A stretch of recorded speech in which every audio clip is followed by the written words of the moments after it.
Stay closer to the light, friends.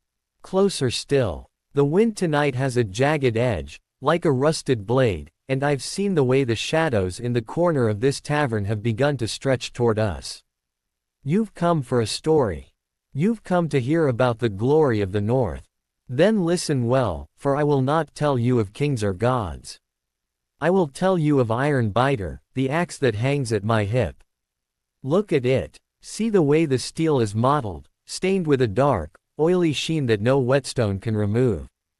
That is not rust. That is the mark of a blade that has tasted death twice, once when it was forged in the blood of a fallen smith, and once when I drove it into the heart of a creature that should have been dust 1,000 years ago. This is the tale of my duel with the Grave-Walker of Isenfjord, the undead champion who forgot how to die. It began in the moon of the long white. My village, Skald's Point, was starving. The herds had been taken by the black rot, and the sea was frozen solid for 3 miles out. The elders spoke of a legend, the tomb of Lord Vagnir the Cruel. They said he had been buried with a crown of star iron that could heat a hall even in the dead of winter. But they also said Vagnir was a man who had made a pact with the Hrimthursar, the frost giants, to live forever. When death finally claimed him, it didn't take his soul, it only made his body cold.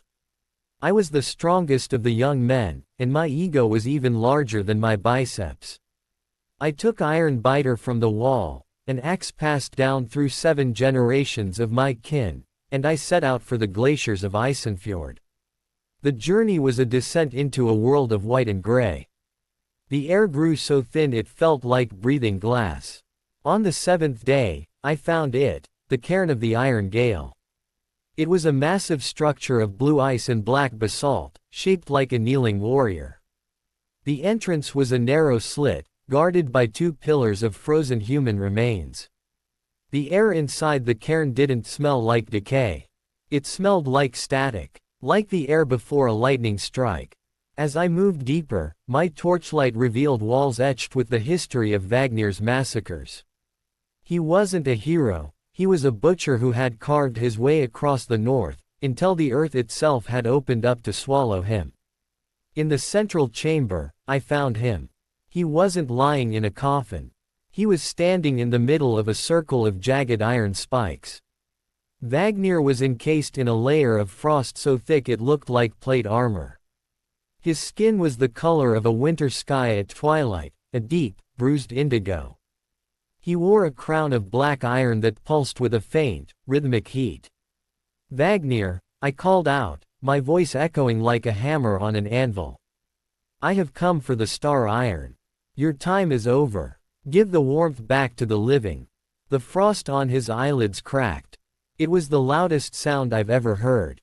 He didn't breathe. He didn't blink. He simply reached out and gripped a massive flail that lay at his feet. The handle was made of a dragon's spine, and the head was a spiked ball of solid lead, twice the size of a man's skull. The living, he hissed. His voice sounded like glaciers grinding together. The living are just fuel for the dark.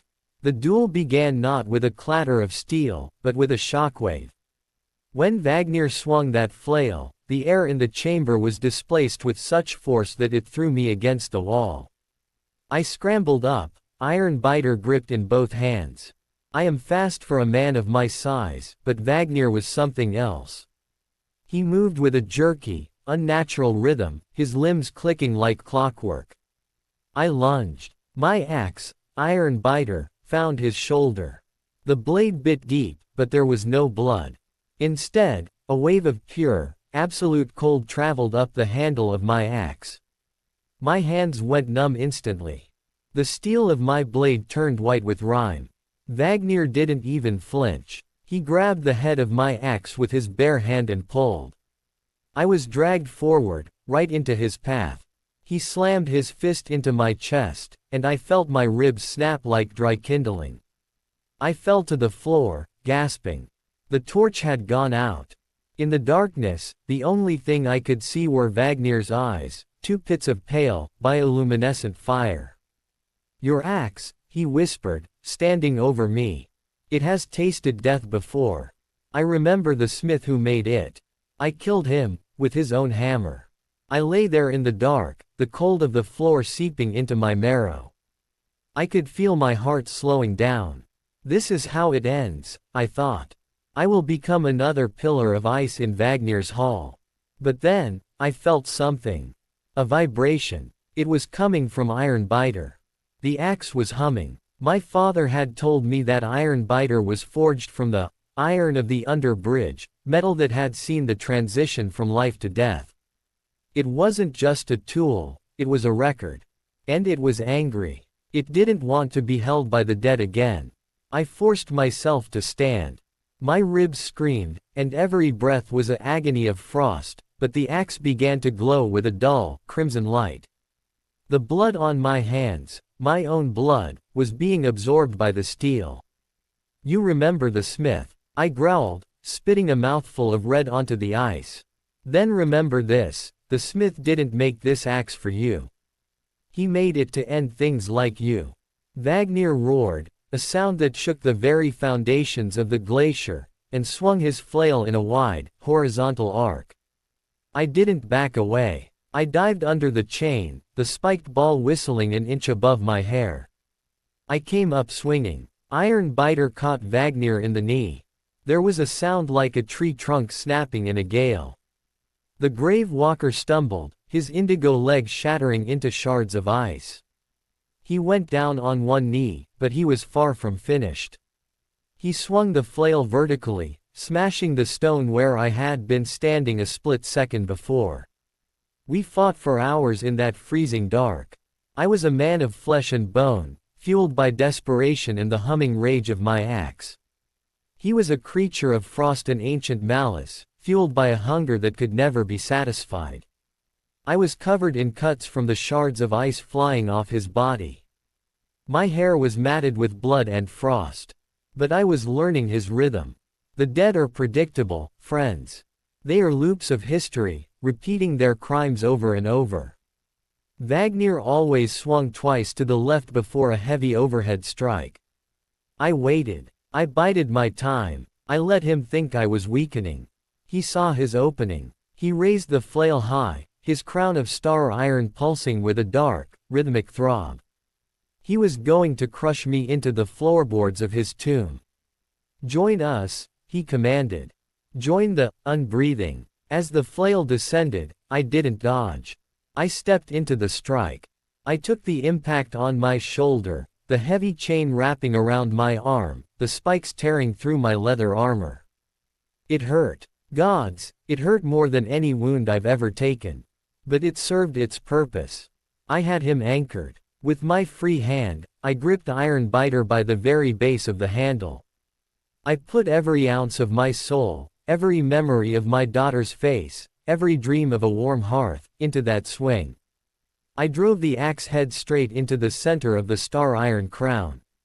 The world went white. The crown didn't just break, it detonated. The star iron, which had been holding Vagnir's ancient, rotted spirit together, was released all at once. A wave of heat erupted from the point of impact, a heat so intense it vaporized the frost on the walls and turned the ice floor into a steaming lake. I saw Vagnir's face for one final moment. He didn't look angry anymore. He looked relieved. Finally, he sighed, and then he disintegrated into a cloud of gray ash and steam. I woke up on the slopes of the glacier, 3 days later.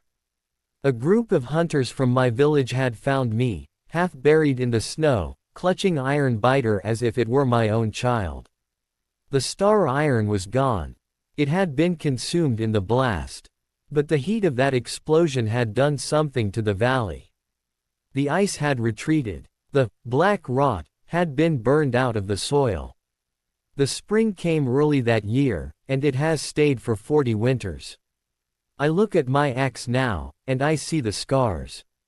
It tasted death when the smith died, and it tasted death again when it ended Vagnir. It is a hungry thing.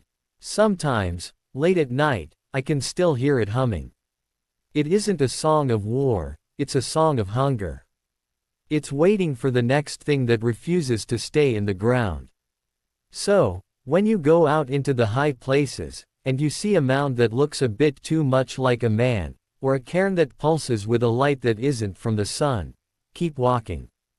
The dead don't want to be disturbed, but more importantly, they don't want to be reminded of what they've lost. They hate the heat of your blood. They hate the sound of your laughter. And if you're going to challenge them, you'd better have a weapon that knows the way to the afterlife.